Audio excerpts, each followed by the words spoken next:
My name is Evan Newman. I'm happy you're with us today. Thanks again for registering and for joining. We're very excited to have you. The SIMA team has compiled a great lineup of live webinars, on-demand videos, and downloadable resources for the week. But before we get started, let's check out a video from our sponsors over at Boss to tell us what they're up to these days.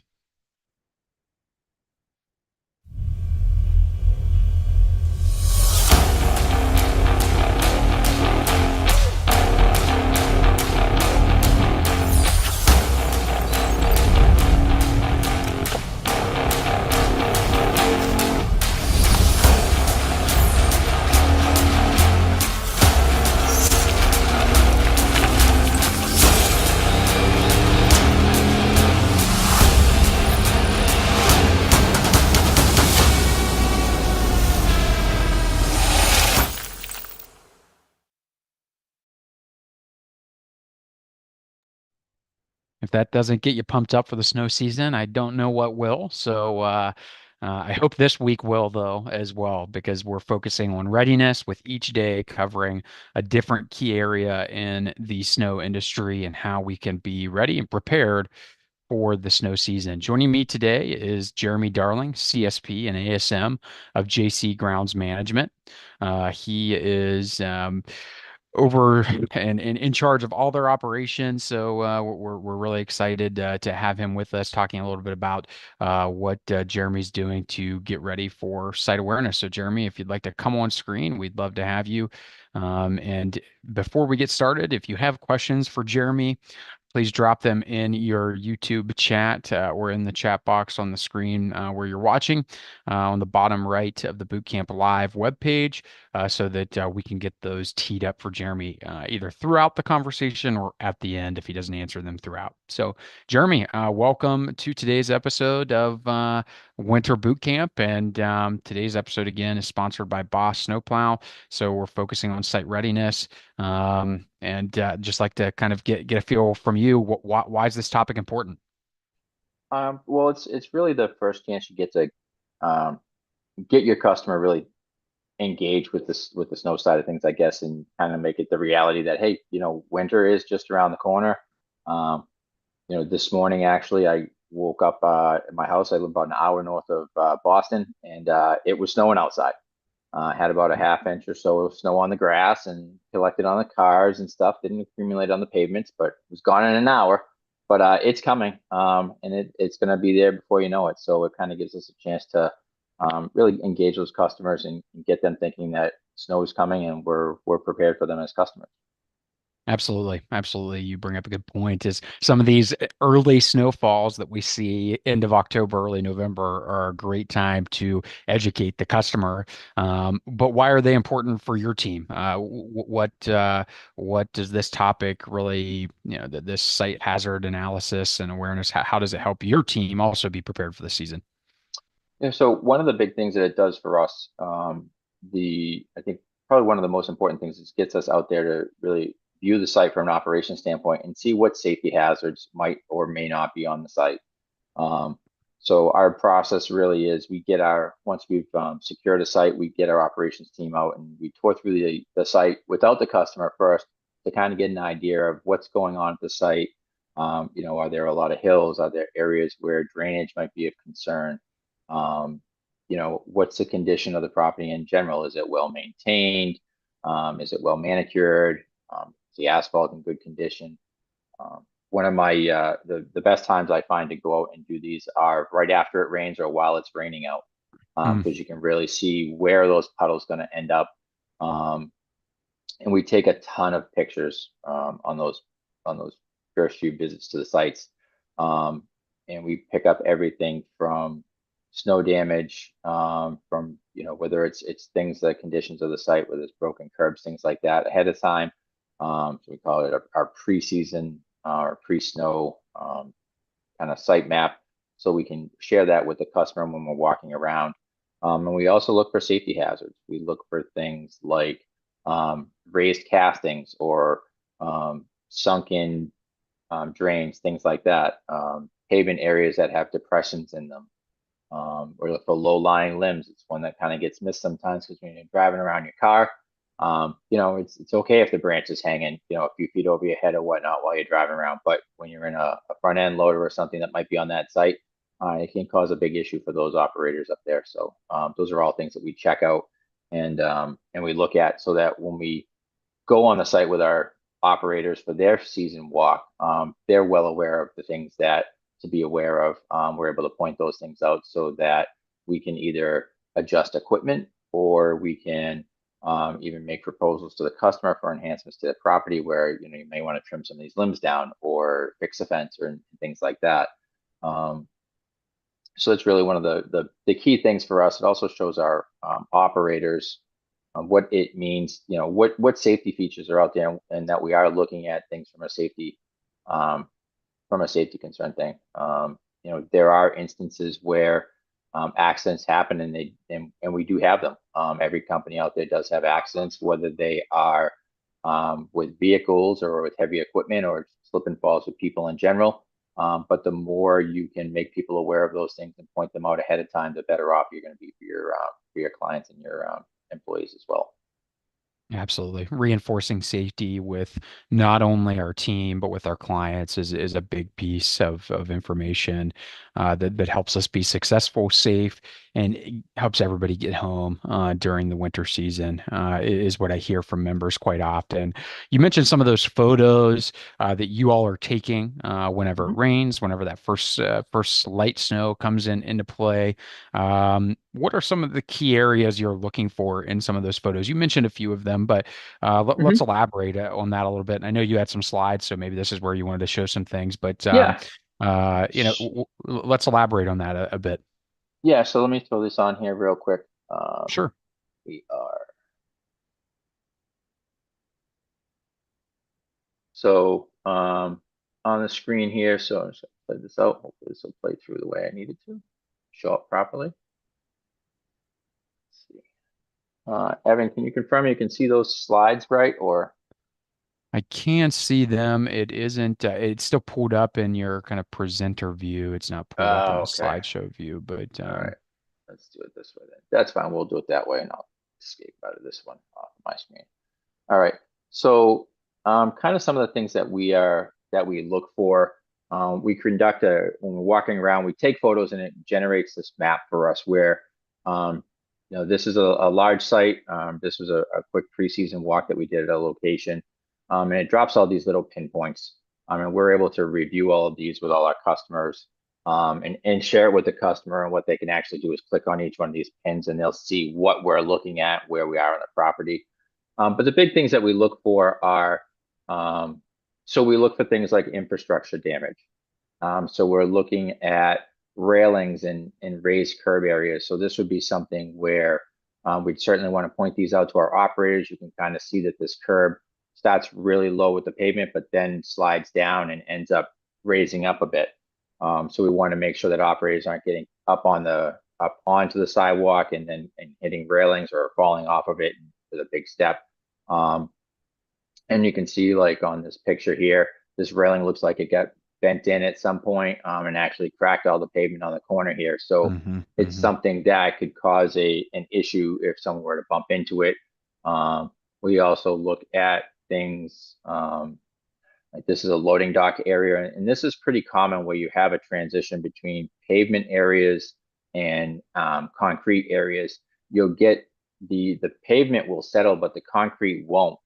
Um, and what ends up happening is you get this nice little raised lip. And, with the improved technology with pushers and trip edges, usually those will help you out in these areas. But if you're doing work with just buckets or you don't have a trip edge on your pusher and stuff, these can be big, these can cause really big injuries to your operators and your equipment as well if they go crashing into this with their blade down, and it can cause some serious issues. hmm You'll definitely feel that because steel to steel, there's no give on that. Right. So it's kind of like driving into a brick wall. So those are all things that we really like to look for and point out for our operators. We point them out on our JSSA, which is our job site safety analysis report that we give to them.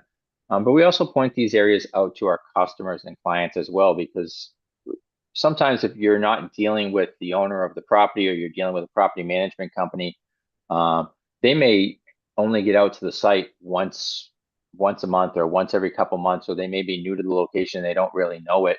And Right. it's great to be able to provide them with these photos, one, but two, the other part of it is we do our absolute best to really encourage our customers to walk the site with us prior to the winter season, especially if they're new accounts, because we want to show them all the things that we're looking at. Hmm. We want them to know that one, we're an actual person that they're talking to, and we know what we're dealing with.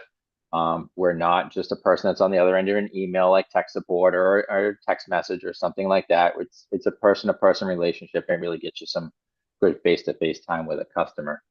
Um, we also look at things that could have other infrastructure, so drains and the pavement conditions around those drains. So, like I mentioned before, going out and seeing properties when it's been raining or just after a rainfall. You can see most of the pavement here is dry, but in this back corner, you get this big puddle that's settling up, and you can see how that drain's really not functioning the way it's supposed to. Those are all good things to point out to your customers. One, so that they can understand why you might be have to go to a property and salt it several times or treat it for those Hmm. hazardous areas. But also gives you the opportunity to propose a fix to that solution. Like, hey, we can reset this drain area and put it in properly and rebuild anything underneath that might need to be damaged. Or if they don't want us to do it, they want their paving company or whatever to do it, at least makes them aware of that safety. And it will help across the board with those types of things. I know that if you point them out and you document it and you send it over as a safety hazard to a customer, 9 times out of 10, if you mention safety, it being a safety concern, they'll take it much more seriously and kind of push it up the chain if they can't get it repaired themselves. Sure. But it also covers you from a standpoint of from an operator and from a provider in that we've pointed these things out. We told you this was going to be an issue, and if we have an incident where somebody has a slip and fall or something, it's well documented that this is a pre-existing condition. It's something we've made you aware of. It kind of gets us out of a lot of that liability, or at least shows that we did a lot of our due diligence in providing Hmm. them. Okay. Um, Okay. and this is just one other picture too of an infrastructure area where this rained about 12 hours before, and you can see there's this Oh, huge wow. puddle. This actually ends up being like 3 or 4 inches deep. It's right by an irrigation box. It's actually flooded also. So this was an incident where we were actually able to go in and point this out to a customer. We were able to repair that irrigation box. That wasn't the cause of the water pooling there. That's a pavement issue, and they're in the process of getting everything repaved. They got some construction going on, but it's just good to point out because in the wintertime, if there's snow on the grass, it's going to melt. It's going to drift into that parking area, and it's right where people are going to get out of their cars. It's the first thing they're going to step on. Hmm. So being able to point those things out to your customers is really important. That way they kind of see that, we do take safety very seriously, and it's something that they have to address themselves as well. Yeah, especially with the snow seasons that we've had, or the winter seasons, I should say, that we've had that have been a lot more sleet and ice and maybe some slush versus the heavy snowfall that maybe we received 5, 6, 7 years ago. This is a major problem area, Yep, for sure, for sure. So absolutely. um so you've mentioned some best practices throughout these couple of slides here, Jeremy.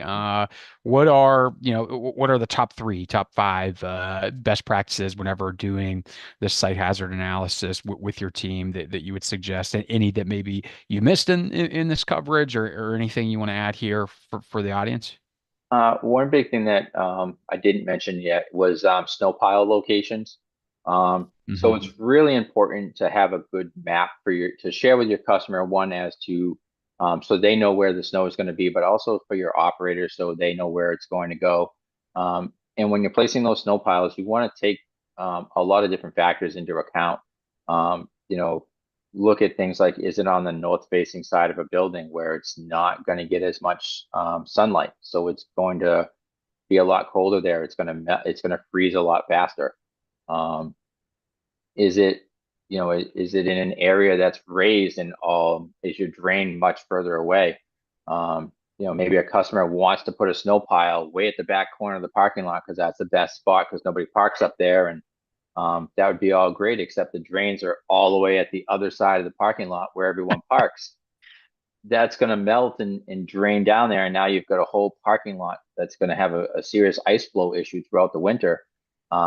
So we use those things and point them out to the customers and kind of tell them, look, we can put it there, but you've got to look at some other options. These are the options. You're going to have to relocate it, or else you're going to open yourself up to a lot of liability and a lot of maybe, treatments for roadways and stuff that can be, preventable, to, save them some money in the long run. So that's probably the number one that I run across on those things. A big one also is those transition areas that I spoke about earlier between asphalt and pavement, or curbing and grass areas. Those are always important areas to look at, and to bring up. And the third one I think would be line of sight issues, Okay. where making sure that snow piles are put in areas where you're not blocking a line of sight. You're not blocking any issues with handicapped areas, parking areas, things like that, and lines of sight throughout their parking lot areas. If it's a large lot, do people go zipping through the middle of the parking lot instead of driving down the drive lanes? Is your snow pile going to cause an issue with a line of sight where you could be actually creating more issues of potential accidents and things like that rather than not? I think those will probably be the big key points that we point out. Did Yeah. Go ahead. Those are huge takeaways. The sight line specifically, as well as just where those snow piles are going. I mean, those are two things that a lot of folks think of right at the start, but sometimes we just go with whatever is going to win us the bid and not have Mhm. those realistic conversations of, okay, where's this need to go for the safety again, not only of the people, but the customer, but of the crew, as your crew as well. Mhm. One thing I would just, it's becoming more and more common in areas too are solar panels covering parking areas, Oh, where, it's a great idea, and it works out really well for 8 months out of the year, but those other 4 months out of the year when you have winter weather coming into play, make sure you're looking at those and looking at those areas and pointing them out to your customers. How are you going to manage the snow or ice or liquid that melts off of those? And is it caught in a collection system with a drain, or is it dumping right down onto those pavements? A lot of times what I'm finding is that they don't have a gutter system installed on them, or the gutter system is there and it comes down and drains right down into the actual parking area, rather than going down into a catch basin or something like that. So it's actually creating, even though you're keeping the snow off the cars, you're creating an area where you're going to have a lot of ice buildup and things like that. So right. we're seeing those more and more in parking areas and stuff. And again, it's great to see those. Certainly ways to save energy, but just make sure that we're looking at and pointing those out to our customers as well, as Absolutely. to those Yeah. potentials. That's a huge point. That's something I had never thought about, Jeremy, because I Mhm. see pictures of them on Facebook or LinkedIn and saying, oh, these are great ideas. And they are great ideas. They help with sustainability in a ton of ways. But, if you're using double the amount of salt to Mhm. keep that area safe for people walking out from underneath or from their cars, then that's something to be considered too. And really, it's just a drainage, as you mentioned, a drainage scenario too that we just wanted to take into consideration to where we're sustainable all around. So Mhm. yeah. Yep, absolutely. So after the site analysis, after these pictures are taken, after you've talked with the customer, what comes next? What's next for your team? What's next for the customer? What can they Mhm. expect? So on our end, what we do is we do that initial site walk without the customer, where we're trying to generate these issues and take a lot of pictures and stuff. And then what we really push for is to have a on-site meeting with the customer where we can walk through and point out all of these things that we see from a job safety analysis standpoint, and also from just an overall snow plan and see if there's things that maybe they want to make sure they point out to us that have been issues in the past, so that we can make sure that they are taken care of before they happen. So rather than the customer having to keep bringing up the same issue they had with the last vendor, if we know about it ahead of time, we can make sure we treat that area specifically, or take care of those issues ahead of time, and point them out to our operators. Um, it's really important to walk the site with the customer and make sure it's not your first time on the site as well. And then once we do that, we generate a final snow plan and a snow map, um, which typically will look something like this, where we'll have an area that shows where we plow, shows where the snow piles are going to go, snow where shows if there are areas where we cannot put snow. Um, and we dictate them out also. We have a separate shoveling map for the same property, but it won't include any of the plowing areas. Um, we generally have different shoveling crews and different plowing crews. So we want to make sure that everybody gets the information that they need, but doesn't have a cluttered up map for those things. Um, and then what we do is we'll generate our JSSA form. So we'll generate this whole form for them, and we'll share it with the customer, and we'll make sure that we send them the JSSA, we send them the snow pile maps, and we also send them that first site map where we had all those pin dots on it with where the pictures were, and get their final approval on it, say, yes, this is everything we discussed. This is the plan going forward. And then what we do is, prior to the first snowfall, we'll meet on site with our operators, and review all of those maps and the JSSA and snow storage areas and things like that with our operators. And we'll walk the site, and we try to actually do that. A lot of times we'll do that at night.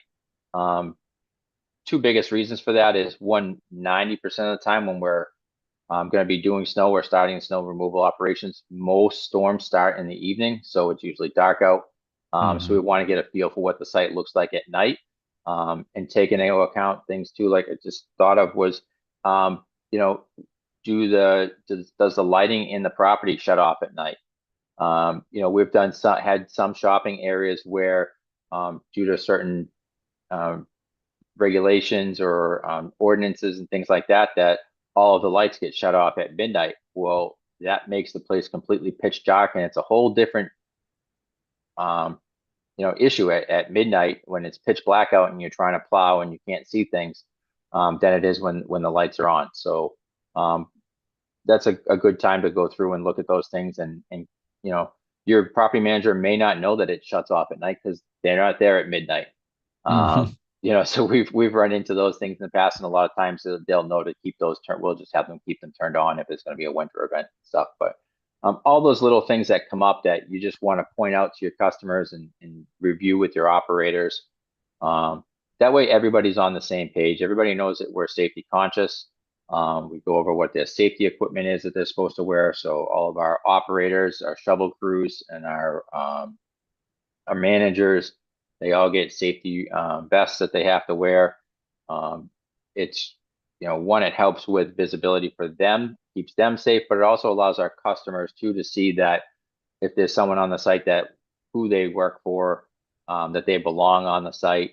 It's just not some random people walking around the backside of the building and things like that. So, those types of things we put in there, and review with our operators, and all of our managers and stuff.